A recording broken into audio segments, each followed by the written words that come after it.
ओम शांति। आज तक हमने परमात्मा के बारे में बहुत सी बातें सुनी हैं। सभी ने कहा परमात्मा एक है, पर वो कौन है ये किसी ने नहीं बताया। इसकी बजाय सबने अपना अलग अलग धर्म स्थापित कर लिया। तो आज हम इस बात से पर्दा उठाएंगे कि परमात्मा है कौन। सभी धर्म पिताओं ने एक एक करके क्या कहा, अब जरा इस बात पर गौर फरमाइए। क्राइस्ट ने कहा गॉड इज लाइट, यानी ईश्वर प्रकाश है, और इशारा ऊपर की ओर किया। गुरु नानक देव जी ने कहा एक ओंकार निराकार, और ईश्वर को अकाल मूर्त बताया है, अर्थात परमात्मा निराकार है और ज्योति स्वरूप है। उन्होंने भी इशारा ऊपर की ओर किया। इस्लाम धर्म में भी कहा गया है नूरे इलाही, अर्थात अल्लाह नूर है, यानी कि भगवान प्रकाश स्वरूप है, और इबादत में हाथ भी ऊपर का इशारा करते हैं। यहाँ तक कि गौतम बुद्ध और महावीर स्वामी ने भी प्रकाश को ही परम माना है। अब जरा ध्यान दें, किसी भी धर्म पिता ने ये नहीं कहा कि मैं ही ईश्वर हूँ। सब ने अपने से ऊपर एक दिव्य शक्ति की ओर इशारा किया है।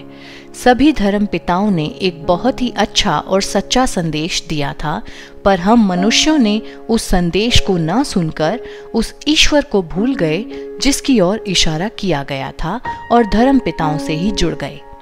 अब जरा एक नज़र हिंदू धर्म की ओर भी करते हैं। भारत के चारों ओर 12 ज्योतिर्लिंगम की स्थापना की गई है। ज्योतिर्लिंग अर्थात प्रकाश का स्वरूप। हिंदू धर्म के अनुसार कोई भी मंदिर शिवलिंग की स्थापना के बिना पूरा नहीं माना जाता। हर मंदिर में सभी देवी देवताओं की मूर्तियां हो यह जरूरी नहीं, पर शिवलिंग ना हो ये हो नहीं सकता। रामेश्वरम में श्री राम को शिवलिंग की उपासना करते दर्शाया गया है।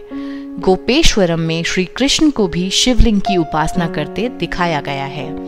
कैलाश पर्वत पर शंकर जी भी ध्यान अवस्था में बैठे हैं। ये तीनों देवता यदि खुद ही ईश्वर हैं और परम हैं, तो ये अपने ऊपर और किसकी उपासना कर रहे हैं?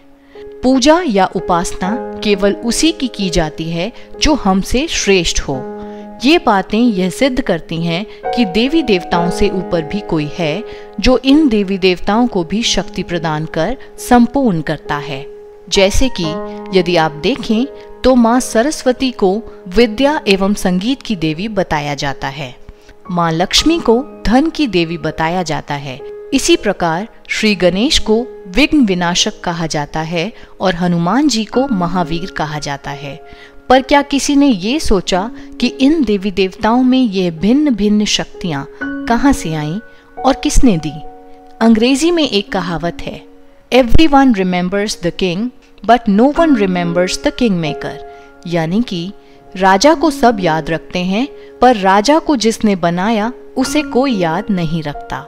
हमने भी ठीक ऐसा ही किया है।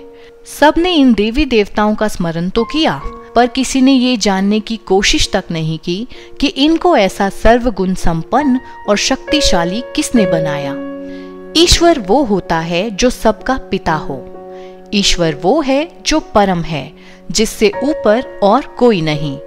ईश्वर वो जिसे सब धर्म माने। ईश्वर वो जो जन्म मरण से न्यारा हो और जिसका अपना कोई शरीर नहीं हो। अब दोबारा सोचिए, जिन जिन देवी देवताओं का या धर्म पिताओं का अब तक हमने जिक्र किया, क्या उन सभी पर ये सारी बातें लागू होती हैं? तो आप पाएंगे कि सभी का अपना अपना शरीर भी है। या तो वे केवल अपने बच्चों के माता पिता हैं या फिर अपने धर्म विशेष के पिता हैं। इनमें से ऐसा कोई भी नहीं जिसे सभी धर्म माने। सभी ने अपने से ऊपर एक दिव्य अलौकिक सत्ता की ओर इशारा किया है। इन सभी ने जन्म भी लिया है और देह त्याग भी किया है। तो अब तक जिनको भी ईश्वर मानकर हम याद करते आए, वो ईश्वर है ही नहीं।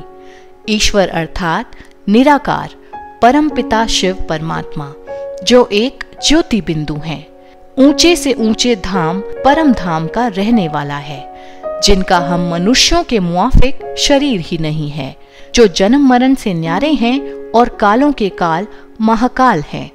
निराकार होने के कारण जो आज तक गुप्त था और हम सब उसे शरीरधारियों में ढूंढ रहे थे, जिसका इस धरती पर निवास नहीं है, जब धर्म की अति ग्लानि होती है तब उसको परम धाम से आना पड़ता है। वह आकर के अनेक धर्मों का विनाश करके एक सत्य धर्म की स्थापना करते हैं। उनके अवतरण का समय ही केवल संगम युग है। अपना शरीर न होने के कारण वह पर काया प्रवेश करते हैं, अर्थात ब्रह्मा तन का आधार लेकर ज्ञान सुनाते हैं, जिसके बाद कलयुग का अंत होता है और सतयुग की आदि होती है। यह वही संगम युग का समय चल रहा है। संगम युग अर्थात कलयुग का अंत और सतयुग की आदि के बीच का समय। यही वक्त है उस निराकार परम पिता परमात्मा को पहचान कर उससे सर्व संबंध जोड़ने का। तो ये था परमात्मा का सत्य परिचय। राजयोग 7 डेज कोर्स करने के लिए आप अपने नजदीकी ब्रह्मा कुमारी सेवा केंद्र से भी संपर्क कर सकते हैं। हम जल्द ही राजयोग के अगले पाठ के साथ आपके समक्ष फिर हाजिर होंगे। तब तक के लिए जुड़े रहें हमारे साथ। ओम शांति।